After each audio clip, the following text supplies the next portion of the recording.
And welcome to the SpartanMag.com VCast. Jim Comparoni, Paul Conradike. One day after Selection Sunday, Michigan State getting ready for the NCAA Tournament for the 26th straight time, 27 straight years if you count the COVID year that got away. We were at the Selection Sunday press conference last night. Today, Izzo just spoke again. He had a chance to watch the Mississippi State film. We watched a little bit also. Izzo seems tired, seems happy. He talks about the team and trying to get them motivationally in tune. There'll be no problems with motivation, but Izzo's looking for psychological buttons to push. Anything he can find to get some consistency out of these guys. He's looking for sharp shooting. I think he believes that they'll have a chance to get good shots like they did against Purdue, like they did against Indiana. Whether they make them or not, that's been Michigan State's X factor all season, and it'll be that way again Thursday afternoon against Mississippi State in NCAA Tournament. I think he's at the mode where he's in the build-up process. He breaks guys down. It's like the military. It really is. It's like boot camp in the military. You're breaking guys down, getting them to play as a unit, and then at this time of year, you got to start getting them to feel good about themselves. And I think that's one of the things that Izzo's done a great job of over the years. He's gotten them to feel good about themselves at the right time. And you look at a guy like a Jaden Akins. He's not shooting a bad percentage. He's shooting above 36% on the year from three, but they need him to shoot open. They need him to be able to make open shots in the NCAA tournament. What's his career been like? 41, 42? No, he's been between 40 and 43. And if he's been a 43% three-point shooter this year, they win a few more games. Absolutely, but you could say that in other directions. You could say if they made more free throws, if guys had hit, like if Malik Hall, for instance, and I'm just using him as an example, but he's been a career pretty good free throw shooter. But if he had shot the same percentage this year, I think, as he shot last year, or some other guys shooting free throws, you could say Tyson Walker as well. Then maybe they win.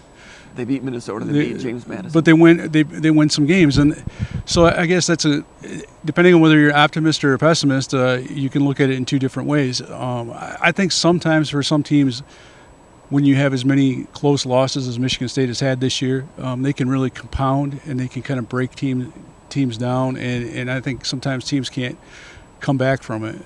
I'm confident that Michigan State isn't in that type of situation, because when you look at these guys and you see them interact with each other, there's not the finger pointing and like the negativity and the factions that you typically see in teams that are in that 8-9 seed, that have more talent in that 8 and 9 seed and end up imploding.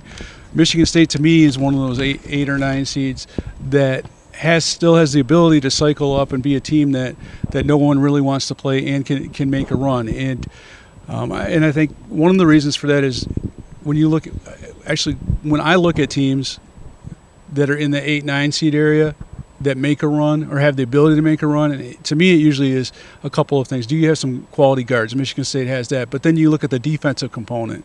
The teams, to me, that really kind of fail in the 8-9 seed realm are the teams that can't get stops, that can't play good team defense, or as a whole that you can't overcome. So whereas if you're shooting poorly, it's really magnified because you're not getting the stops on defense. You have to match people score for score, and I don't think Michigan State's one of those teams. They need to do small things, not big things. It's not like they need to make up 10 points. They need to find a way to score 10 points per game more than they're scoring. That would be nice, obviously, but we're talking about getting one more stop, getting a couple more rebounds, getting a couple more hustle plays, getting some more free throws, those type of things. Getting one more post bucket a game. It's not stuff where you have to find a way to match up with like a Tyler Hansborough and ask someone that has no prayer of doing that, to all of a sudden give you a double-double a game. Michigan State has doable objectives. They haven't always done those, and that's been the frustrating thing, but they're achievable. The team is still together, and I think the coaches still believe in their team, and I also think when you have those type of situations, you set up a situation where they can be a much better team than people expect them to be. It's not like they're trying to get water out of a rock. Right. They've got items that if they get it all corralled, can be dangerous this week. if all those things had happened through the course of the year, they're the type of team that could have been a number 4 seed without a lot of things changing. So that's what North Carolina might have to deal with in the second round. Whether they get Michigan State or Mississippi State, North Carolina is going to have a tough challenge, assuming North Carolina beats Howard or Mercer in the first round. Just going back to North Carolina, I was thinking about like the situation that Michigan State is in as an 8 or 9 seed, and then, you remember back to, I believe it was 2008, maybe it was 2008, when Michigan State. They played Marquette in the first round. They're on 64, and then they face a pretty good, a North Carolina team with a lot of pros. There were 2 seeds. 2007, Neitzel was a junior, and I just Michigan State barely got in that year. They barely got in. They played a really good game against a good Marquette team. A Marquette team that that thought that it was could, on an upswing, that they could make a run. And Michigan State's roster that year was an NIT roster coming into the season, and they ended up having a good season out of it. And then so they go and they play North Carolina, and that's a team like North Carolina at that time. That was like the Roy Williams era where they were in that mode where unless they had 5 first-round draft picks, they were getting upset kind of in that Sweet 16 range, and you're thinking maybe Michigan State can do. I don't remember it that way. I remember them having some deep runs. No, they had some deep runs, but they were at some times. You're like they were still.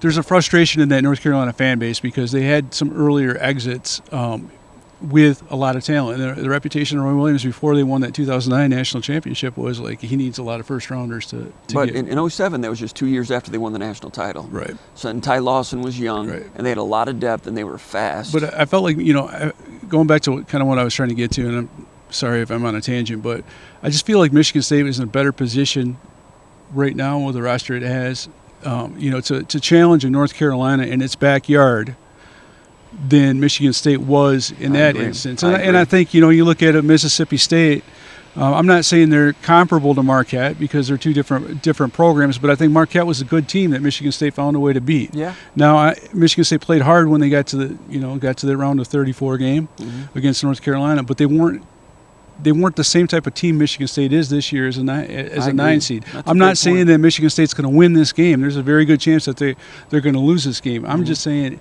if Michigan State gets past Mississippi State, in my opinion, they're in a better position to get past North Carolina than they were at another juncture in Izzo's career. I would agree with that. I think that year Michigan State was a 7-10 matchup, I think. And I think North Carolina was a 2, maybe. I don't know. But I agree. I think the gap between that North Carolina and that Michigan State and this North Carolina and this Michigan State, even with North Carolina being a number 1 seed, I agree. I think Michigan State, it's more doable to win that game. That game against North Carolina back then when Neitzel was a junior, I thought that Izzo outcoached Williams and still lost by double digits. Williams did a couple good things that day.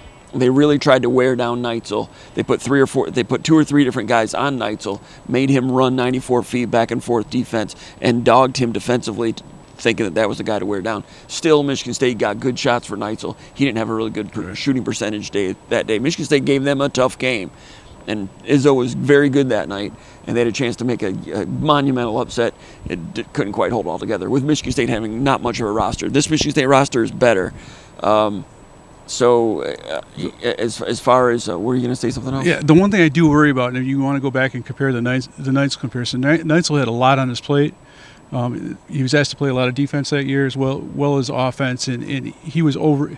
They had to have Neitzel have good games, and you can make a parallel and say that Tyson Walker's that guy from Michigan State this year. So my one concern for this game is that Mississippi State is a physical team, and they've got a couple of guards, even guys that aren't well known that were considered defensive player of the year candidates in the SEC are all defensive team type dudes. So my one caveat with this game is if Tyson Walker has to work that hard for his shot in this game, will he have a lot in the tank on a one-day prep for North Carolina? I don't know, but they got to get past Mississippi State first. Yeah, Mississippi State's a good team. I mean, 21-13, 8-10 in the SEC. SEC's good this year, being sub 500 in the SEC, no small thing. You go 8-10 in the SEC, but you beat Tennessee twice, including the tournament. They beat Auburn once. They beat Kentucky once.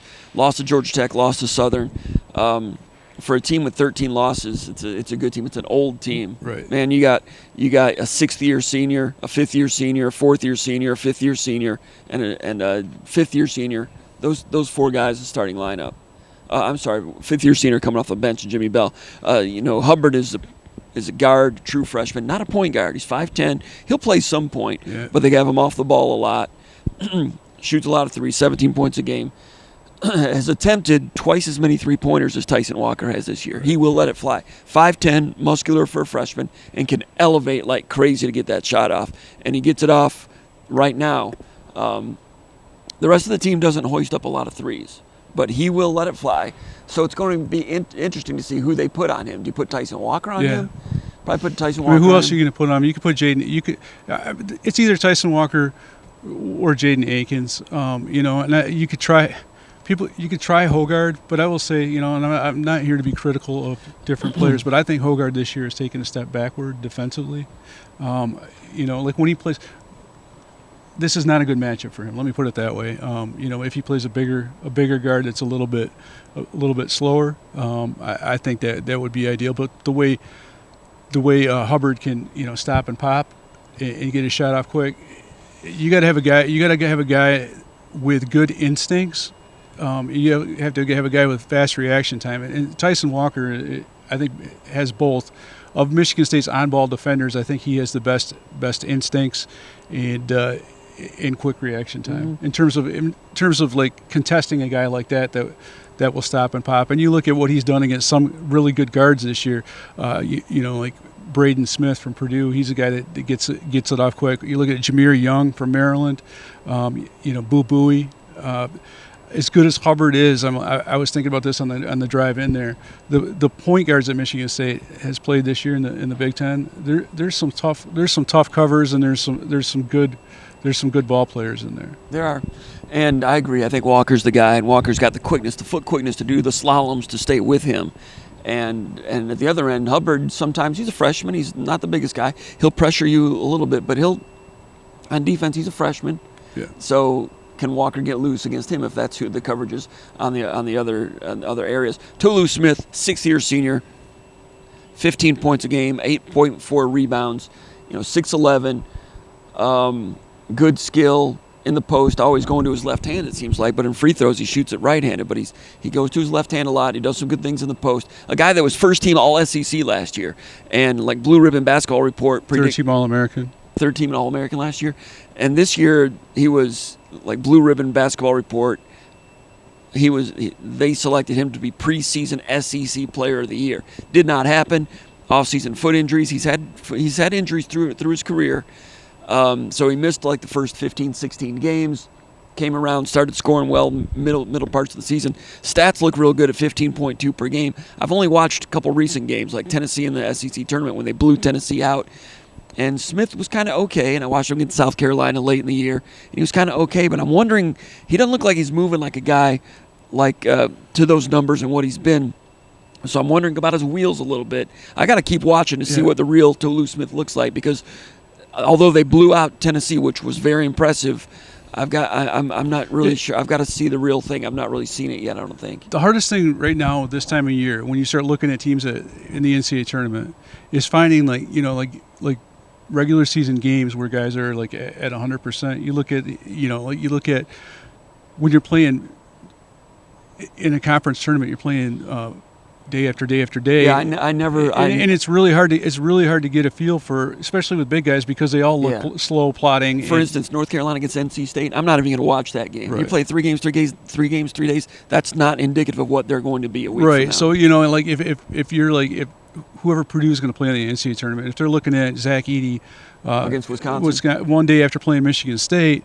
And I think that was a good sign too, because Michigan State actually tenderized the team. They did, and that to me is a mile marker that I always look for in the Michigan State program. Are you playing worse the day after you're playing Michigan State? And I thought that, to me, that was an indication that Michigan State was making progress in the physicality department. But in terms of getting an accurate look at what teams are able to do and what players are able to do, it's really hard to get a feel for a guy, in the Big Ten tournament, in the SEC tournament, and but I wouldn't. You can on the first game, just not the third game. But I wouldn't. But I'm with you on. You wonder about a guy because, like Malik Hall last year, he came back from the foot injury, had the re-aggravation. He had some good games and he cycled up when he had to, but he wasn't quite the guy that that was capable, that he was pre-foot injury. I mean, that's just bottom line. And so because Smith is so integral to what they do, that's a guy that, as you get into the season, you can't afford to take him off the floor. You can't rest him, and those foot injuries, they're hard to overcome. And they've got size off the bench. They're inside. They start with Smith and Matthews. Matthews 6'7", 220, senior, fourth-year guy, SEC all-defensive team, averages 9 and 6, gets a lot of steals, and also he'll play some point power forward. He has a lot of assists. He can drive the ball, like you said. Kind of a Brandon Dawson type, not as athletic as Dawson, but he's an athlete, and he gets steals and strips, do everything type of guy. Drive, draw, dish, rebound, defense, steals, playing the 4 position at 6'7", and active senior. So that's the interior. Coming off the bench, 6'10", Jimmy Bell, graduate, 5th-year guy, began at St. Louis. Then I think he went to junior college for a little bit, then West Virginia. Now he's at Mississippi State, his first year there. 5th-year player, 4 schools in 5 years. Started 34 games for West Virginia last year as an NCAA tournament team. Goes to Mississippi State. Starts early in the year when Tolu Smith was hurt.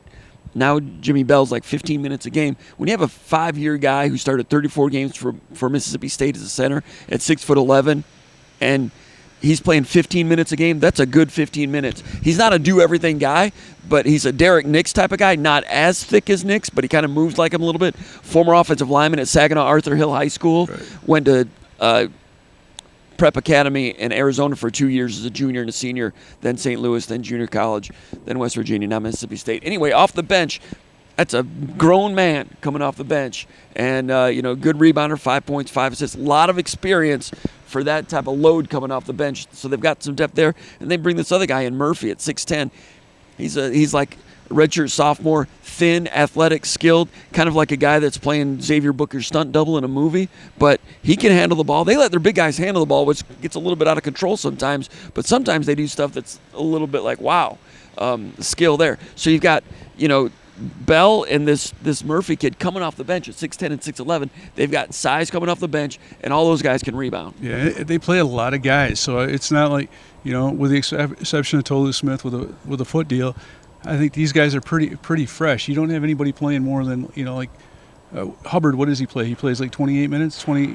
There's not many guys that play over 30 or 32 minutes. So it's a deep roster. You have a lot of guys that maybe don't put up huge numbers, but I'm always leery of the teams that have 4 or 5 guys that score 6 points, because to me, someone that can score 6 points, that can turn into 10 points or 15 points if the matchup is right. And Trey Holloman types. Yeah, Trey Holloman types, or you look at Illinois, what they did this past weekend with Dane Danger, a guy that was really good last year, his first year after transferring from Baylor, kind of on a disappearing milk carton act for most of this year, and then when they needed him against bigger teams. 3 games, 3 days. And he was able to get, but against a Purdue or whatever, against bigger teams matchup wise, he was able to accept his role and perform. And maybe Michigan State will have some of those guys as well, but those guys are always like, you're not quite sure what you're going to get out of them, and then all of a sudden, sometimes they cycle up and do some good things in the NCAA tournament. I don't think this is a team, this Mississippi State team. I don't think they're going to shorten their bench. And so Michigan State, they're going to have to be well conditioned, and if they try to run in transition, it'll be interesting because State's got to run. They got to get something in transition before that defense gets set. And I think that was one of the biggest takeaways of the Big Ten tournament. You look at Izzo said that he thought they were getting some things in transition against Ohio State. They really didn't do much, and from what I saw, they didn't score a lot of points. Against Minnesota? I'm sorry, in the game prior to the Big Ten tournament, because he was when Izzo was previewing the Big Ten tournament, he was talking about he thought they got some stuff with the running game going. I didn't see it. Is that the Indiana game? Yeah, Indiana. I'm sorry. I thought Indiana did a decent job in transition. Maybe Michigan State just missed open shots, but in the Big Ten tournament, Michigan State had a really healthy advantage there, 19-6 in transition. And then against Purdue, which I thought was really the real litmus test, because Purdue does a nice job of getting to spots on the floor that kind of, disrupt the operation. They don't they're not necessarily super athletic where they're beating you down the floor, but they get to your spots and they force you to, like little hiccups here and there. Michigan State was still able to get really good transition looks, had a big advantage in transition buckets, should have had a bigger advantage in transition buckets, would have. You're talking about if Michigan State makes some open shots, you're looking at 25 points in transition. And if Michigan State's get 25 points in transition against Purdue, the transition game is good. So can Michigan State cycle up, bring that along into the NCAA tournament? That would be huge for the Spartans that's a big part of it. Because the last two games, Minnesota, Purdue, this is the best Michigan State's looked in back-to-back games running the ball. Very encouraging. And they're going to get, if they can run like that, they're going to get the best looks they're going to get against this type of team. Because I think in the half court, if it's a half court game, Mississippi State's going to do a nice job gumming it up and forcing you to make some stuff on the baseline. So there's even more motivation, more importance to get the transition game going. And we know Michigan State as a program always tries to do it. And sometimes they get better at it as the year goes along. And we've seen Michigan State they always put emphasis on it, but they put even more and more emphasis on it here in the last couple of weeks. And they did get some run game openings against Purdue. And if you can do it against Purdue, when Purdue knows what you're doing, right. If you can do it against Purdue, you can do it against a lot of teams. Now you're going against a team that's never coached against you. And it's a well-coached team. Mississippi State's well-coached, and they're very good in that half-court defense. I don't know if it's a total Chris Beard style, but it's a lot of Chris Beard, no middle, funnel you to the baseline, get help with the baseline with all those big guys, and swarm and swat and double team. And they do double team in a little different too. It's kind of a knuckleball on defense. So there's even more motivation to get the transition game going. And a big question is whether Mississippi State is going to.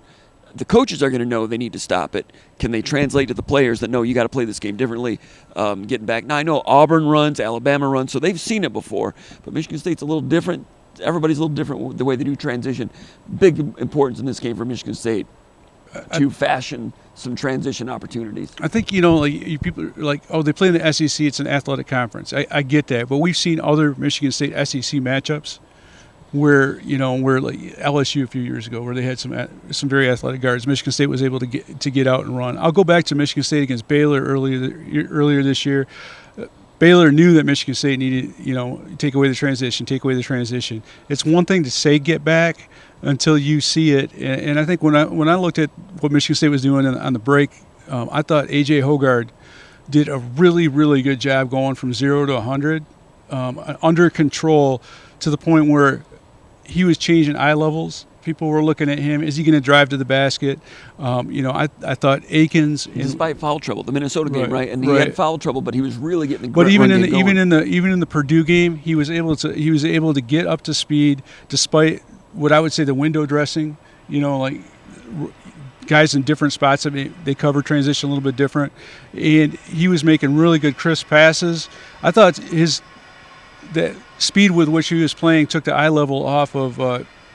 He was creating problems in the psychological problems for some defenders to the point where he was taking some eyes off of Tyson Walker and Jaden Akins, and I haven't really seen that a whole lot this year. Drawing defenders too. Yeah, just their eyes were in the wrong place at times because of what he was doing. He was getting there fast and then under control, quick passes, and if we see that version of A.J. Hoggard, and he's able to avoid some foul trouble, and we see Trey Holloman do some of the things that he was doing a pretty good job of in transition when he was running point with confidence. Michigan State could look like a different type of offense. Well, they always look different when they're scoring in transition. And you saw blitz counter break to Carson Cooper for a layup for the first time in his career, I think. No, he's done that like 2 times this year. Has he? But it's a shock every time I see it. And he scored on those other 2 times? Yeah, and he's a good enough athlete to run well. The hands on the catch are not always all reliable, but Michigan State really needs that center to be part of the transition. And sometimes I will say this, it's not just the center's hands. I know both he and Mahdi have questionable hands at times, but there's times where A.J. Hoggard does not do a good job throwing over the top. I don't know why. Hoggard does a really good job, like on some of the diagonal passes, but sometimes the passes over the top, or sometimes his lob passes are a little bit off. But yeah, that was really good, and that's been a staple of Michigan State's for years. You think back of other times that sometimes centers were maligned at Michigan State, and I think of Matt Costello. A lot of Michigan State fans weren't too high on Costello at times, but he did a really good job running baseline to baseline, and he was really good at finishing that. Drew Namick was pretty good at that as well, and Andre Hudson, Paul Davis. Yeah, those guys are great. So now, if Tolu Smith it looked like he was tiring out in a couple games I saw. And, sometimes they'll press and they have him back as a goalie on the press. But in transition, blitz, counter break, Michigan State's going to try to run him and tax that a little bit. I got to watch them a little bit more to see what's going on there because he's, like I said, like you said, third team All-American last year, and they had the big win against Tennessee.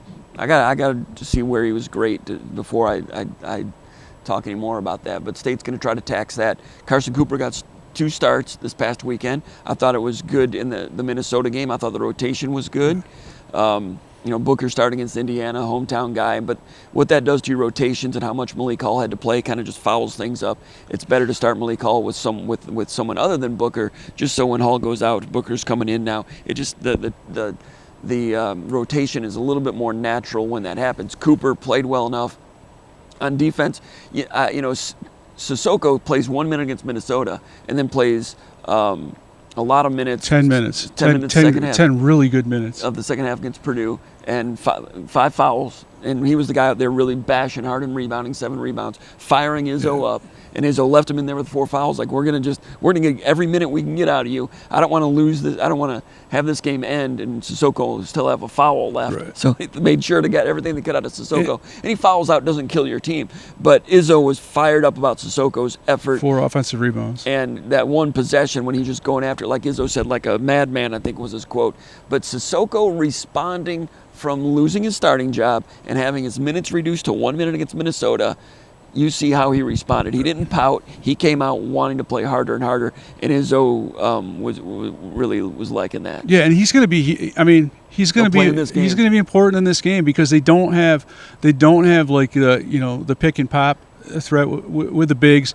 They've got guys that are physical, and they're going to punch you in the mouth, and you're going to need Amadi Sissoko. Now, I will say this: he fouled out in that Purdue game, but everybody fouls out against Purdue, and you watch the percentage of the benefit of the doubt calls, and you're talking about the rule where you can put your forearm in someone's back, arm bar, you do one arm, but the amount of times you see a guy that puts one arm in Zach Edey's back get called for a foul, or a guy gets his nose broken by Zach Edey's elbows gets called for a foul. I just don't.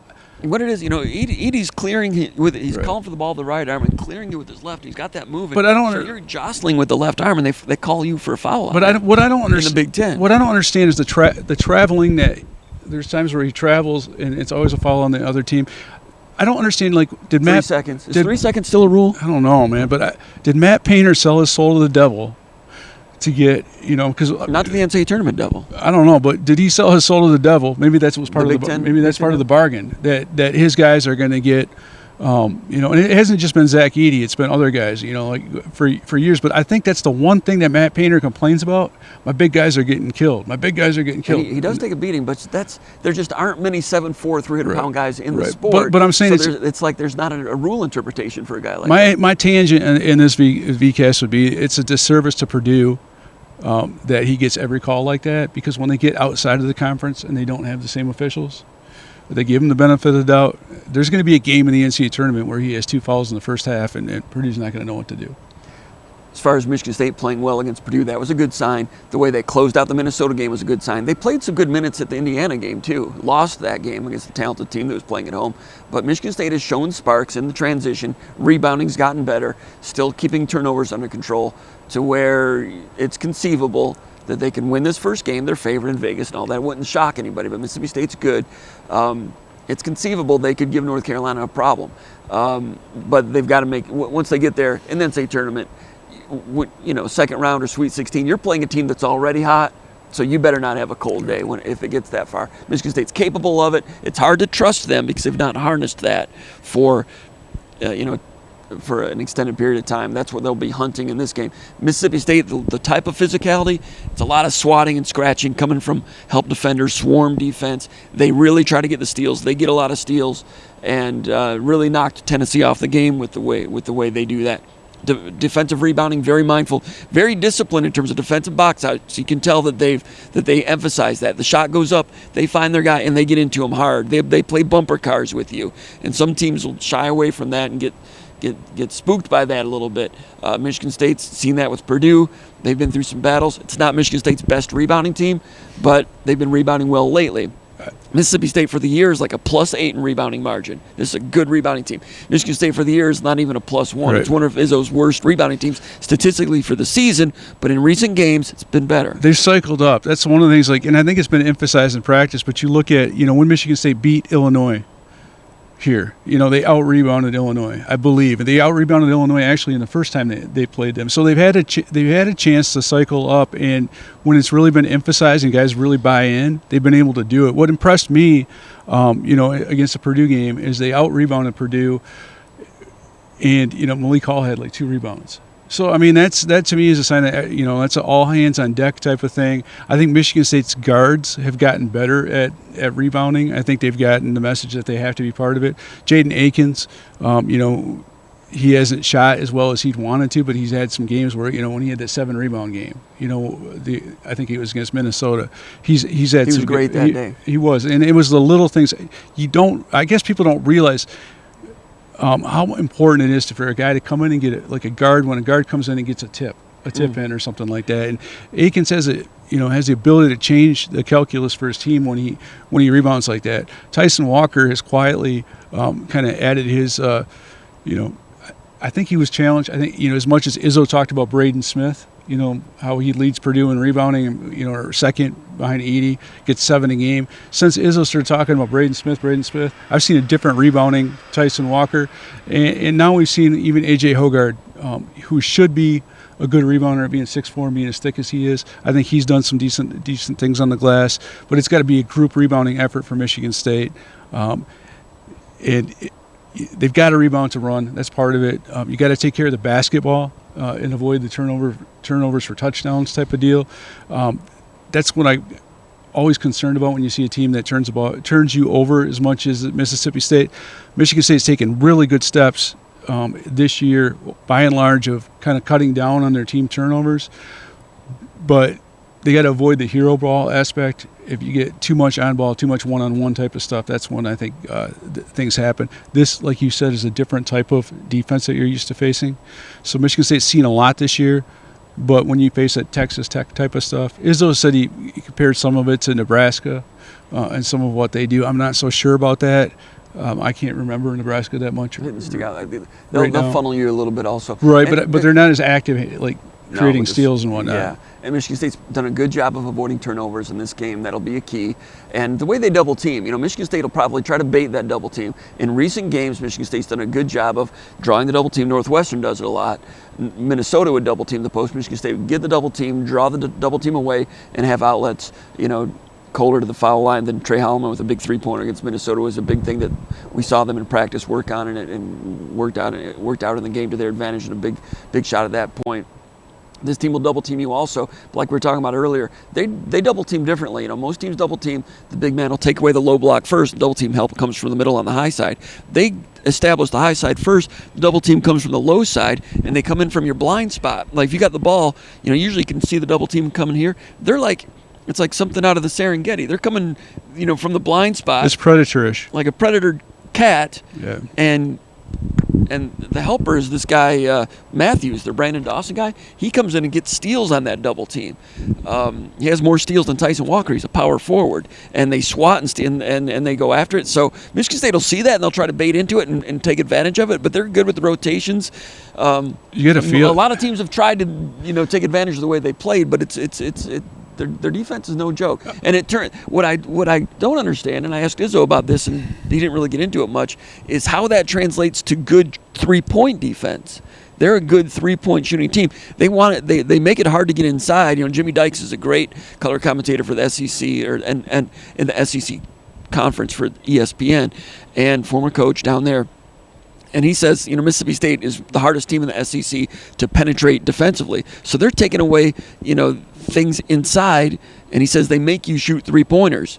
Tennessee shot a ton of 3-pointers, missed a ton of them. So I've not been able to figure out how they can do all those things at once and still be a good 3-point percentage defensitive team. I'm still working on that. I just wonder.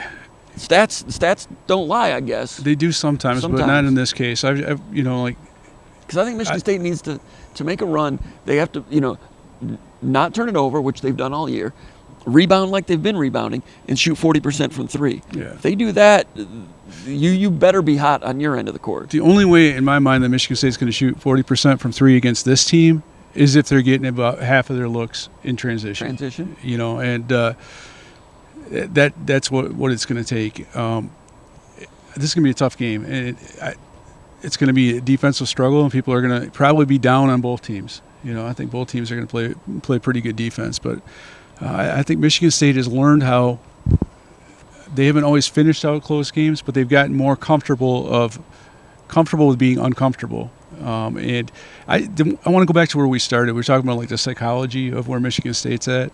I think sometimes when you have as high expectations as Michigan State did going into the season, there's pressure on you all year long to be the team, the team that everyone thought you were going to be. Mm-hmm. And then there's the pressure of getting in the NCAA tournament. I've got to think that the pressure release part of it is off. They're in the NCAA tournament. I agree. And like Izzo's going to turn that switch where, hey, you guys didn't do this well, but I know you're going to do this. And I believe in you and that type of stuff. And I think there's a chance that you do see Michigan State turn a real big corner. And I think that on their backs, the weight. You can see the weight of this, the weight of expectations, the weight of the season, the weight of the situation on their shoulders, and that I think sometimes happens to a veteran team.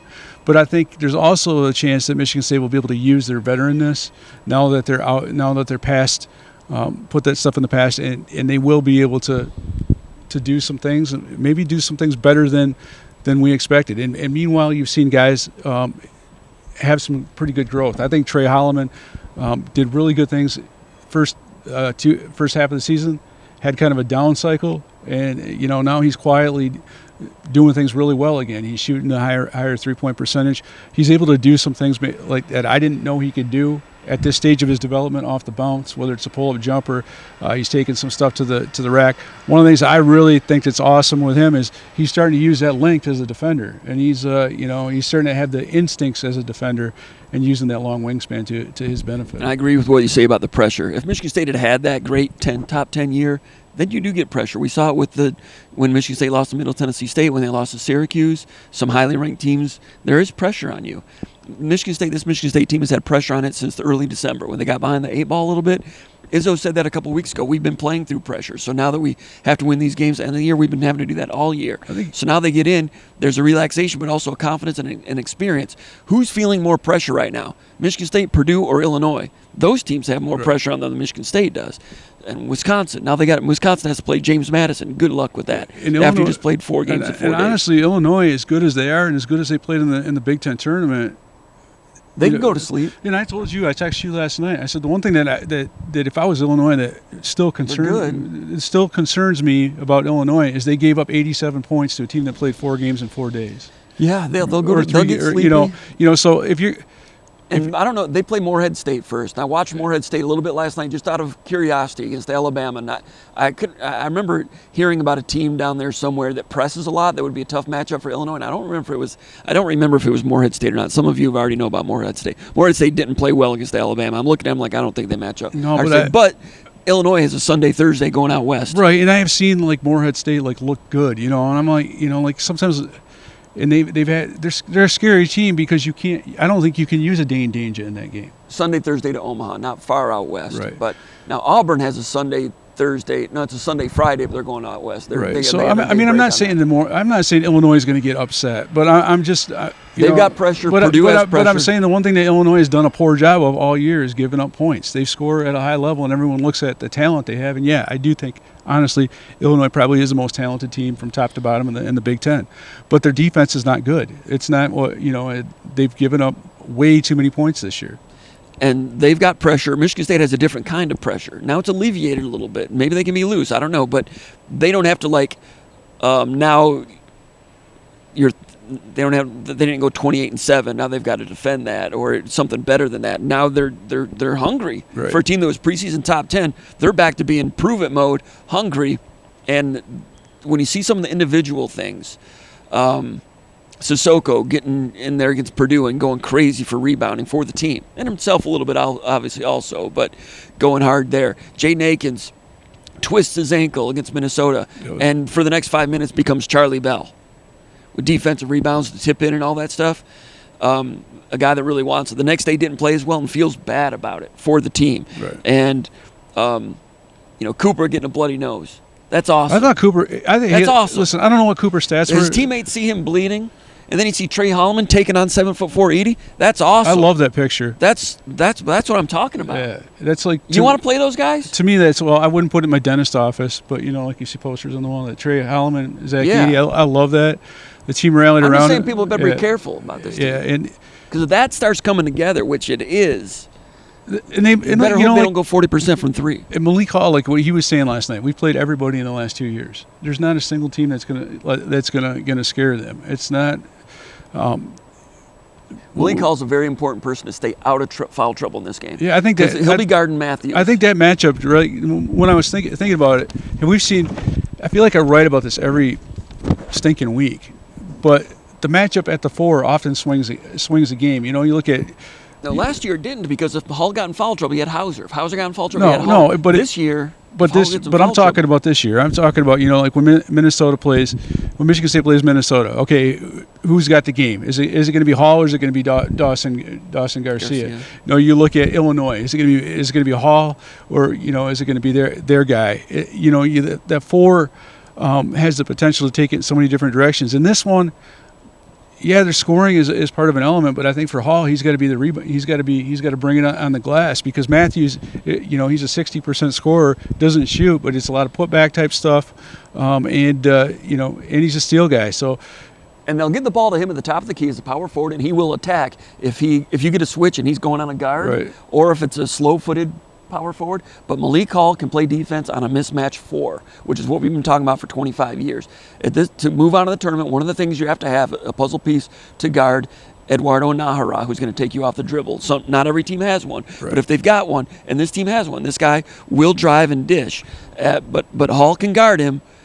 But if Hall gets in foul trouble, you got to put Cooper on him. Then you're screwed on offense. Yeah. Booker, last year, that's my point. You didn't write that a lot because you had Hauser and Hall. Exactly. If one gets in foul trouble, you got the other guy. But still, this Michigan State team has one Malik Hall. Yeah, we wrote it from a different aspect, because Joey Hauser had to be able to stretch the floor, and he had to be there for scoring. I think Malik Hall's played so many different kinds of forwards. You go back to Maryland and Donta Scott in what he was able to do. Now, that guy can shoot threes as well as drive, but that was a big, thick, physical power forward, and Malik Hall had to win that matchup for Michigan State to win that game. Malik Hall I guess what I'm trying to say is Malik Hall has had games like this almost, it seems like every week, where he has got to win the matchup for Michigan State to be competitive in these games. And the good news for Michigan State is they have been competitive in every game, or in most games that they played this year. They haven't won a lot of close games, but this game, it's going to swing on the 4, and you got to feel good, I think, if you're Michigan State, because I think Malik Hall's feeling good about himself.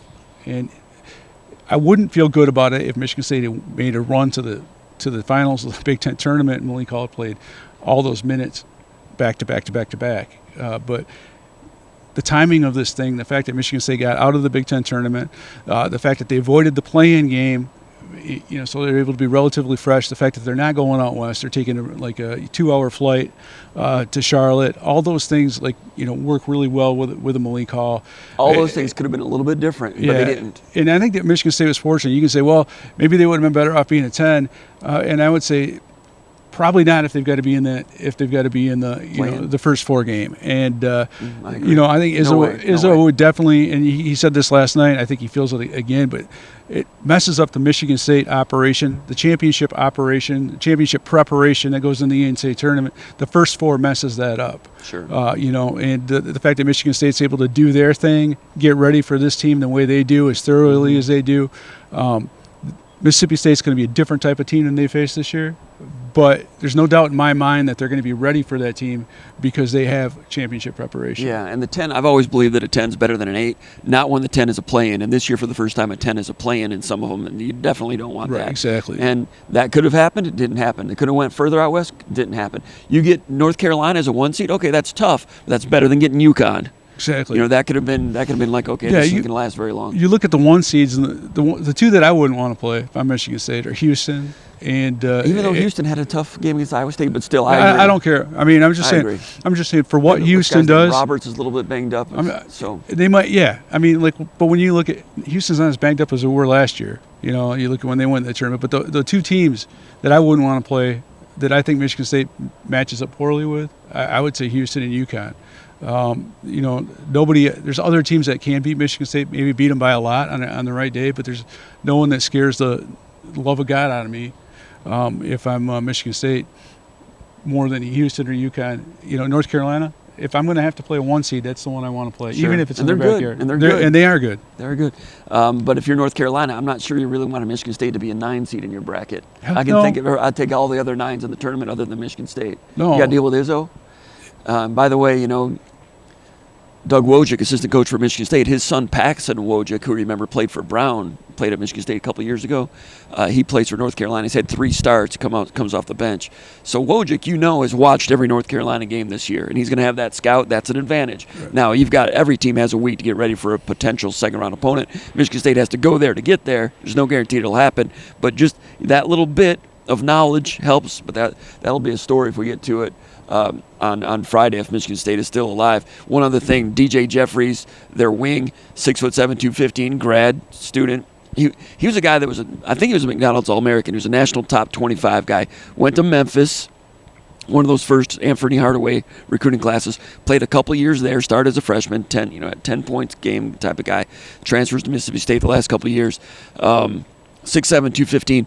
Not a great three-point shooter, 27% from three. But like Izzo says, this year that guy will hit bombs against Michigan State, but maybe not. But he's a guy averages 6 points and 5 rebounds for them. So like he's been around forever and a former top 25 guy, but productivity, his numbers are not as good as they were when he was a freshman in Memphis. But he kind of has this old man game to him, just like Tolu Smith does. But he's a defensive player. Jimmy Dykes said he's not an NBA player, but he's an NBA defender. He guarded Connect for Tennessee. That's not an easy cover. Connect is really good. And he's 6'7". Now, Michigan State doesn't really have, so does he guard Akins? Probably so. So, Akins is going to, it'll be hard for him to get the numbers that Akins wants to have to redeem himself. He doesn't need to redeem anything, but people are wondering if Akins can get on track, and Akins is putting pressure on himself. But he's a good stopper, but Michigan State. I don't know who you stop for Michigan State in the backcourt. He's not going to guard Tyson Walker. He's not going to guard Hogard in transition. So I don't know if he can have as much of an impact on this game as he did against Tennessee. It got to where Connect. I'm not saying he shut him down because he played good defense on him, and Dykes said that about him. And I thought his defense was pretty good, but I'll have to watch more games. Maybe it was a second game 2 days ago. His defense looked. I don't know. And Connect got to where he wasn't playing defense, didn't go after a loose ball. Rick Barnes started yelling at Connect and benched Connect. Yeah, and that has to happen. Like when Michigan State played Tennessee in the exhibition game, the biggest takeaway from that game is for Rick Barnes is that Dalton Connect finally played a game of defense, and he actually took it seriously. And that's been the knock on Connect throughout his career. That's the thing that made him go from being a spot up shooter to being a guy that people have a lot of respect for and think that maybe he can play, that he's a potential high round draft pick, is the fact that he started playing defense this year. The minute there's slippage with Dalton Connect, Tennessee is a completely different team defensively than they would be otherwise.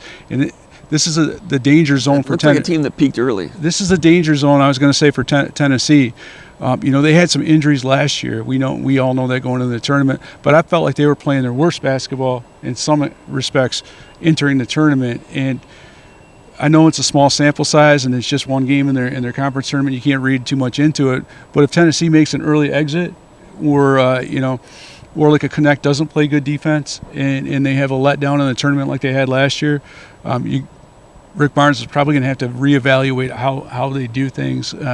How can we cycle up and get the team playing the best basketball at the right time? I think sometimes when you're in that conference championship, it's win now. You have to win. And I was watching like the Big Ten tournament over the weekend. I thought the same thing with Purdue in the Big Ten tournament. I'm like, so you're putting Braden Smith back in the game with a gimpy knee because you're playing Michigan State, and that's in your mind your rival, and you have to beat them, and you're going out and overplaying those guys the next day against a Wisconsin. I think some teams get in that point where and I think Michigan State's been guilty of this too in the past when they've had conference championship type teams, is we're in the championship, we're going to have to defend our championship, and you expend more resources than is beneficial to your program in the NCAA tournament, and at different or postseason during the conference season. Other teams that aren't in that conference race don't have to deal with the same type of stuff. Like, and Mississippi State did a pretty good job last weekend.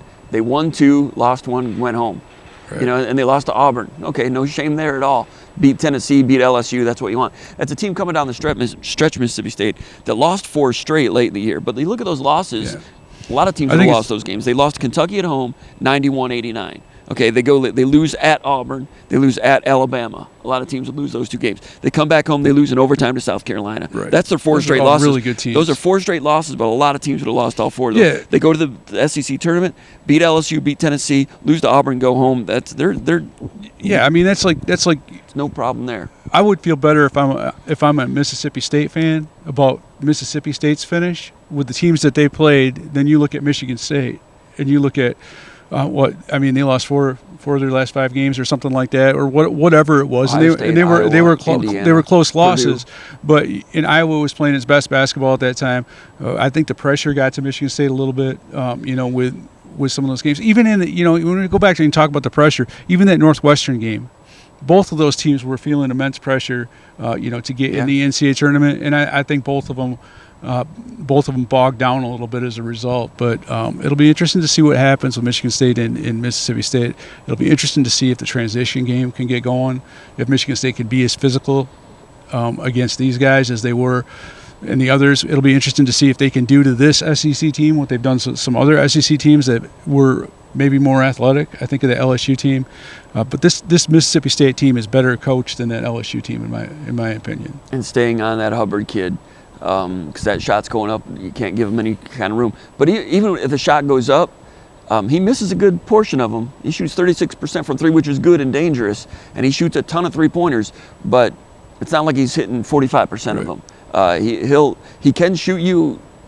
He can shoot you, give you a lot of problems if he's hot. Some of this is a crapshoot. All-time leading scorer in the state of Mississippi. Now, I don't know if they're allowed to play high school in 7th grade or something like that, but he has something like 4,300 and some points. Really? In high school. It's like Josh Langford at Alabama played varsity at 8th grade, 7th grade? Right. He was the player of the year in Alabama for 5 years. And so Hubbard was committed to Ole Miss for a long time. Kermit Davis gets fired, and word is Hubbard was crying all night about it. Tears, ends up at Mississippi State. Yeah, and ends up starting halfway through the year. Has had some electric offensive performances here and there. They've got a good connection. I was looking at where some of those guys came from. They've got a good connection to the Memphis area grassroots powerhouse Team Thad, who's produced a ton of talent over the years. It's gone all over the place. With some in the Big Ten, like LaRon Black was one of those guys, and they've had a lot of, some of the Memphis teams the Josh Pastner guys that were really athletic, but. They do a nice job of getting kids from their own state. Olive Branch, Mississippi. But a lot of those dudes play AAU ball up in that Memphis area for Team Thad. That's a powerhouse program. So even their transfers that they've got a couple JUCO guys, but even some of the transfers, you go like at Tolu was out of Western Kentucky, but that's a Mississippi. By way of Hawaii. Right. He's lived a little bit everywhere. But that's like a lot of these guys have roots in Mississippi. Yes. So I think this program is being built the right way. It's not a fly-by-night SEC program. I think they're trying to do things and instill things that are built for the long haul. And, they're going to run into a Michigan State program that's been around for the long haul. They've got 3 fifth-year seniors and a 6th-year senior. Right. So Michigan State's and a 4th-year senior and another 4th-year senior. I think it's kind of over. Transfer from NC State, transfer from Oregon State, transfer from Memphis, transfer from West Virginia. I think it's truly overstated about the experience factor in Michigan State's roster. It's good to have experienced guards. Don't get me wrong. And I would honestly, I'd rather have a Tyson Walker than a true freshman. The part that drives Izzo crazy is that he has really worked to get old and stay old, the Jay Wright theory at Villanova. Right. And he kept everybody together with that theory, and it just happens to happen with this thing cycling up. The rest of the nation is old too because everybody's gone and gotten transfers and 5th year. So like every team that they play, Michigan State expected, by the old theory to have an experience, an age edge on everybody. And they Instead, they don't. And You here's know, another game where they don't. And that drives Izzo crazy because he feels like he's got one transfer, but he feels like he really did it with his high school recruits. Now they're cycled up, coming of age, and they don't get to get the fruit of that advantage. Over Yeah, I these mean, teams. next year's the year when you're going to start, hopefully, getting rid of the 24 and 25-year-olds.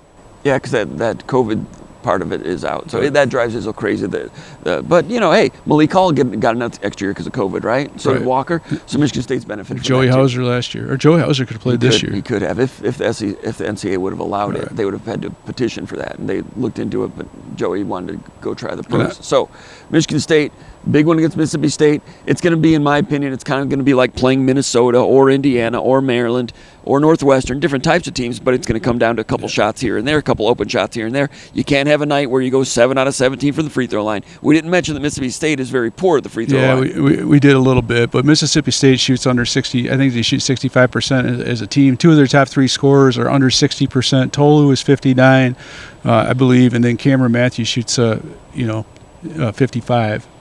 And it's odd to see 2 interior guys that do not attempt three-pointers, to have 2 guys on your team that don't attempt. But then Hubbard, that leaves more three-pointers for him to take. Right. So, interesting matchup. Michigan State's not played a team like this quite, so no idea exactly how it's going to all shake down. But Michigan State's been very good in the tournament over the years. But like Izzo says, if we don't shoot, we'll be coming home on Thursday. Can they take care of the ball? Can they get the transition game going? Can they match the physicality with rebounding? All those things are big keys going into this one. It's going to be a great one. We'll be down there covering it. And if they get past that one, then North Carolina down there in Charlotte. Michigan State's never quite been able to beat one of those North Carolina teams in the state of North Carolina or a Duke team in the state of North Carolina. They beat Duke in Texas once in the tournament. They beat Duke in Washington, D.C. once in the tournament. Maybe Izzo's due for one of those. And again, if I'm North Carolina is good. R.J. Davis is great. But I don't want Michigan State in my bracket. Well, neither do I. All right, if I'm North Carolina. All right, for Paul Klondike, my name is Jim Comfort. I've been watching the VCast. Post-selection Sunday, NCAA Tournament Monday. It's going to be fun to cover it. We appreciate everybody checking out SpartanMag.com. Go to SpartanMag.com. Give us a like on the channel here. I should have said that earlier. Subscribe to the channel if you like what you're seeing. Go to SpartanMag.com. Coverage throughout March. Spring football practice happening right now too. We'll have coverage of that. SpartanMag.com. For Paul Klondike, Jim Comfort. I've been watching the VCast and East Lansing with the Spartans for SpartanMag.com.